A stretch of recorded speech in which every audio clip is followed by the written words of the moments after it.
બળતા નામનો ઉપયોગ કરી બનાવટી ડોક્યુમેન્ટના આધારે છેતરપિંડી કરતી ગેંગની અમદાવાદ EOW પોલીસે ધરપકડ કરી છે। મૂળ માલિકના સંબંધી સામે કૌભાંડનો ભાંડો ફૂટ્યો છે।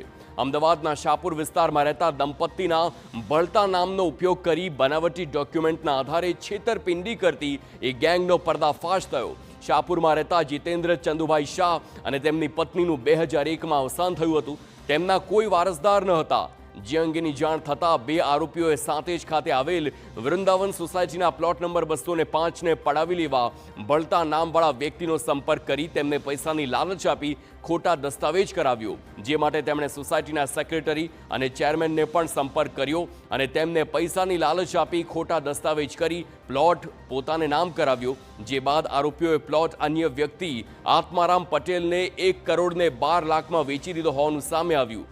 નવા માલિક જ્યારે સોસાયટીમાં નામ ટ્રાન્સફર કરાવવા ગયા ત્યારે મૃતકના સંબંધીએ મૃતક તેના કાકા હોવાનો દાવો કરી કાયદેસરની કાર્યવાહીની વાત કરી। જે બાદ પ્લોટ ખરીદનારે ક્રાઇમ બ્રાન્ચનો સંપર્ક કરતા પોલીસ તપાસ હાથ ધરી છે।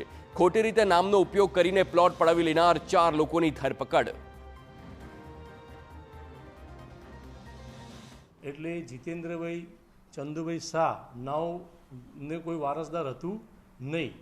તેમના નામનો 205 નંબરનો પ્લોટ હતો। તે પ્લોટ વેચી મારવાનું અને તેના આધારે અવેજ પ્રાપ્ત કરવા માટેનું આ ષડયંત્ર ભેગા મળીને રચવામાં આવેલું હતું અને તેના ભાગરૂપે નિપુલ જે છે નિપુલ જીતેન્દ્રભાઈ શાહ અને કોકિલાબેન જીતેન્દ્રભાઈ શાહ આ બંને જણનું શેર સર્ટિફિકેટ જે વારસાઈ કરી અને જે ચેરમેન સેક્રેટરી છે તે લોકોએ તેમના નામનું એન્ટ્રી પડાવેલી અને તે લોકોને માલિક બનાવેલા। તેના આધારે આ કામના ફરિયાદી અશોકભાઈ આત્મારામભાઈ પટેલને પ્લોટ વેચાણ કરવામાં આવેલો।